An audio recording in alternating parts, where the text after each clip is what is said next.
जो बात करते हैं फॉरेस्ट लॉ और देयर इम्पैक्ट की, यानी कि जंगल के लिए कुछ कानून बना है और उसका क्या क्या इफेक्ट हुआ लोगों की ज़िंदगी पर।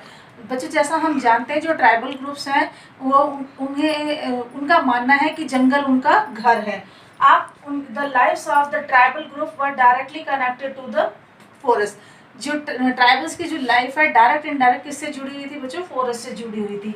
जो ब्रिटिशर्स थे उन्होंने क्या करना शुरू कर दिया, उसके ऊपर कंट्रोल करना शुरू कर दिया और डिक्लेयर कर दिया कि ये जो फॉरेस्ट है ये किसकी प्रॉपर्टी है? स्टेट की प्रॉपर्टी है। ठीक है। और जो कुछ फॉरेस्ट को क्या कर दिया गया? रिजर्व कर दिया गया। रिजर्व का मतलब है उन इलाकों में लोगों की आवाजाही पर प्रतिबंध लगा दिया। ठीक है। और लोगों को फ्रीली घूमना या कल्टीवेशन करना ये सब क्या कर दिया? बैन कर दिया था। ठीक है। प्रॉब्लम विद ट्रेड्स, अब व्यापार जो करते थे ट्रेडर उसके साथ में, ट्राइबल्स के साथ में, उसमें भी कुछ प्रॉब्लम्स आई। ठीक है। 19th सेंचुरी में जो ट्राइबल ग्रुप्स हैं वो उन्होंने क्या देखा? जो ट्रेडर्स हैं, मनी लैंडर्स हैं, वो सब कहाँ की तरफ आ रहे हैं? जंगल की तरफ आ रहे हैं। क्यों जंगल की तरफ आ रहे हैं? ताकि वो जो फॉरेस्ट प्रोड्यूस हैं वो उनसे ले सके, है ना। और उनके बदले में उसे क्या ऑफर करते थे? कैश पेमेंट देना चाहते थे। और उनको कहते थे कि आप क्या करो, हमारे यहाँ आकर डेली वेजेस पर काम करो। यानी कि वहाँ से लेबर और फॉरेस्ट प्रोड्यूस लेने के चक्कर में मनी लैंडर्स और ट्रेडर्स वहाँ पर जा रहे थे। जो इंडियन सिल्क है उस समय बहुत डिमांड में थी यूरोप में। ठीक है। जो संथाल से हजारीबाग के वो क्या करते थे? कोकून को रेयर करते थे। ठीक है। आप जो सिल्क वो किसको देना चाहते थे? उन एजेंट्स को देते थे जो कि उन्हें टाइम पर क्या देता था? ब्याज पर पैसे देता था। और जो मिडल मैन थे या जो मनी लैंडर्स थे वो उनसे जब खरीदते थे, कोकून खरीदते थे, तो 3 से 4 रुपए का कितना खरीदते थे? 1000 कोकून खरीदते थे। और जो मिडल मैन है उसको कितने कितने पैसे मिलते थे? उसको 5 टाइम ज़्यादा मिलते थे, यानी कि 5 गुना पैसे में वो क्या करते थे? बेच देते थे और बहुत ज़्यादा प्रॉफिट कमाते थे। और वो कौन कौन सी जगह जहाँ बेचा जाता था? बर्दवान और गया। ठीक है। ये 2 जगह थी जहाँ पर वो क्या करते थे? सिल्क कोकून को बेचते थे। जो ट्राइबल हैं वो रिक्रूटेड होते थे किसके लिए? टी प्लांटेशन के लिए। कौन उनको रिक्रूट करता था? ब्रिटिशर्स रिक्रूट करते थे। और जो आसाम में और जो कोल माइंस में, झारखंड में जो काम करते थे, ठीक है, जो टी बागानों में काम करते थे वो तो कहाँ थे? आसाम में। और जो माइंस में काम करते थे वो कहाँ थे? झारखंड में। उनकी लाइफ कैसी थी? बहुत ही ज़्यादा खराब थी। उन्हें कम पैसा दिया जाता था, पेट भर खाने को नहीं दिया जाता था। तो उनके मिजरेबल कंडीशन को देखते हुए लोग जो ट्राइबल्स ग्रुप है उन्होंने क्या करना शुरू कर दिया? विरोध करना शुरू कर दिया।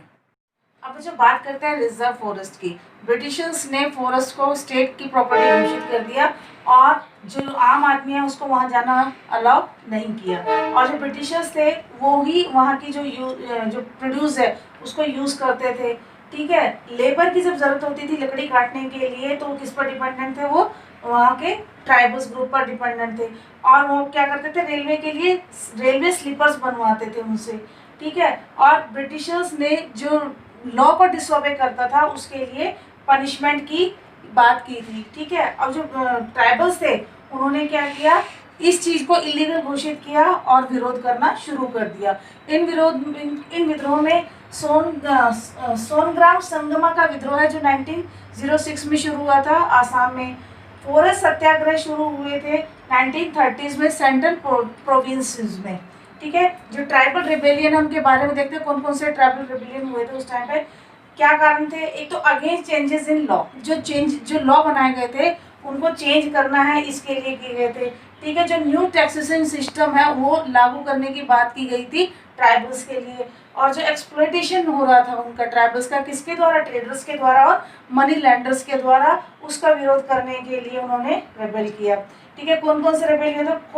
कोल रिबेल हुआ था 1831 से 32 के बीच में। संथाल ने रिवोल्ट किया था 1855 में।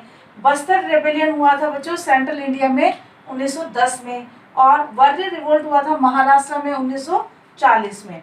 अब बच्चों बात करते हैं बिरसा मुंडा की। जैसा हमने लेसन के स्टार्टिंग में पढ़ा था कि बिरसा जो थे वो मुंडा जनजाति के थे और उनका जन्म 1870s में हुआ था।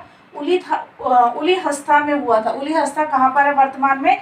कुंती डिस्ट्रिक्ट झारखंड में। बेटा इसी जगह अभी वर्तमान में क्या है? शहीद ग्राम विकास योजना बनाई गई जिससे जितने भी फ्रीडम फाइटर्स हुए हैं उनके प्रति सम्मान जागृत करने के लिए इस योजना की शुरुआत की गई है। ठीक है, अब ये क्या था, जो बिरसा मुंडा थे वो जंगल में ही बड़े हुए थे और उन्होंने बहुत ज़्यादा गरीबी देखी थी।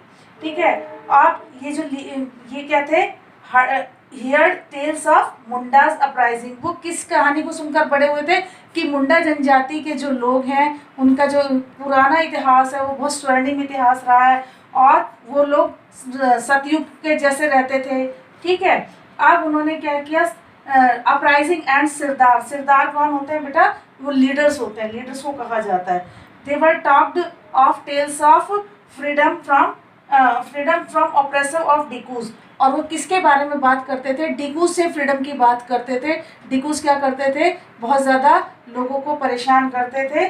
ठीक है, और जो मनी लैंडर से वो लोगों को कर देकर लोगों को क्या करते थे, अपने यहाँ काम करने पर मजबूर करते थे। ठीक है, जो एंसेस्ट्रियल से, जो राइट्स थे और डिसेंडेंट्स द ओरिजिनल सेटलर्स, वो कहते थे कि जो हमारे जो ओरिजिनल राइट हैं वो हमें मिलने चाहिए, जो कि हमारे पूर्वजों के द्वारा निर्धारित किए गए हैं। अब जो मुंडा जो बिरसा थे वो कहाँ गए थे, लोकल स्कूल में गए थे जो कि मिशनरीज के द्वारा स्थापित किया गया था। वहाँ जाकर उन्होंने उनकी बातें सुनी। ठीक है, और इसके अलावा मुंडा जो किंगडम है वो, उसको लगा कि मुंडा किंगडम किसकी तरह है, स्वर्ग के समान है और उन्हें उनके पुराने जो राइट्स हैं वो मिलने चाहिए। ठीक है, और उन्होंने क्या किया, जो वैष्णव धर्म की जो बातें थी वो भी सुनी और वो इस नतीजे पर पहुंचे कि जो मुंडास हैं उन्हें क्या क्या 3 रिफॉर्म करने चाहिए। एक तो गिव अप लिकर, कि जो शराब है वो क्या कर देनी चाहिए, उन्हें छोड़ देनी चाहिए। क्लीन विलेज, अपने गांव को साफ रखना चाहिए। स्टॉप बिलीविंग इन विचक्राफ्ट, यानी कि जो भी रूढ़िवादी चीज़ें हैं उनको क्या कर देना चाहिए, छोड़ देना चाहिए। ठीक है, ये 3 उन्होंने मोटिव्स रखे। ठीक है, इसके बाद में turn against the Christian and Hinduism, अब वो क्या हो गए, क्रिश्चियनिटी और हिंदुइज्म के खिलाफ खड़े हो गए और उन्होंने किसकी बात की, गोल्डन एज की बात की, उस टाइम की बात की जिसे वो क्या कहते थे, सतयुग। उस समय की जो लाइफ थी कैसी थी, अच्छी लाइफ थी, लोग बाग मिल के रहते थे। ठीक है, अब उन्होंने क्या करना शुरू कर दिया, लोगों को इकट्ठा करना शुरू कर दिया और जो नेचुरल काम करने शुरू कर दिए, नेचर के प्रति अपनी जिम्मेदारी निभाते हुए पेड़ उगाना, ठीक है, और कल्टीवेशन करना, ये सारी चीज़ें काम करनी उन्होंने शुरू कर दिया।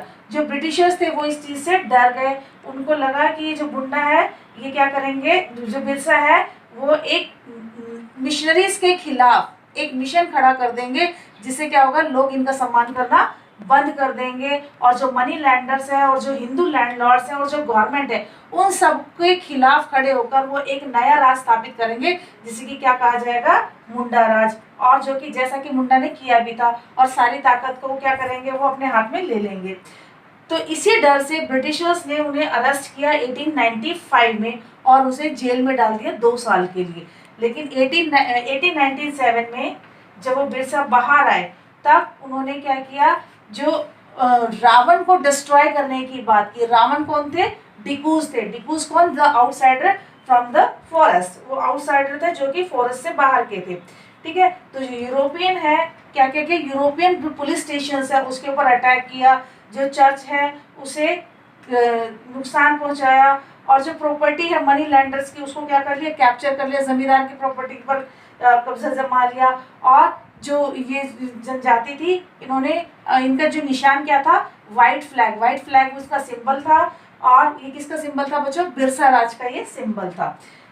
1900 में बिरसा की डेथ हो जाती है बच्चों कोलेरा से, और लेकिन वो क्या करते हैं, ब्रिटिशर्स को फोर्स करते हैं कि जो उनके लिए जो कानून है, उनके लिए जो लैंड है उसके लिए एक नया कानून बनाया जाए। ठीक है, और जो ये जो कानून है इसे जो ट्राइबल्स हैं उसे इजीली नहीं टेक ओवर कर, इसको इजीली नहीं काम कर पा रहे हैं। ठीक है, he express that tribals can protest against injustice and revolt. उनका कहना था कि ट्राइबल्स को अपना प्रोटेस्ट, अपना विद्रोह दिखाना चाहिए इन रेबेलियन के जरिए। बच्चों, ट्राइबल्स ने अपने इस विद्रोह के जरिए अंग्रेजों को ये सिद्ध कर दिया कि वो इतनी आसानी से भारत पर कब्जा नहीं जमा पाएंगे और उन्हें इस रिवोल्ट को दबाने में बहुत ज़्यादा परेशानी का सामना करना पड़ा। थैंक यू बच्चों, हैव अ नाइस डे।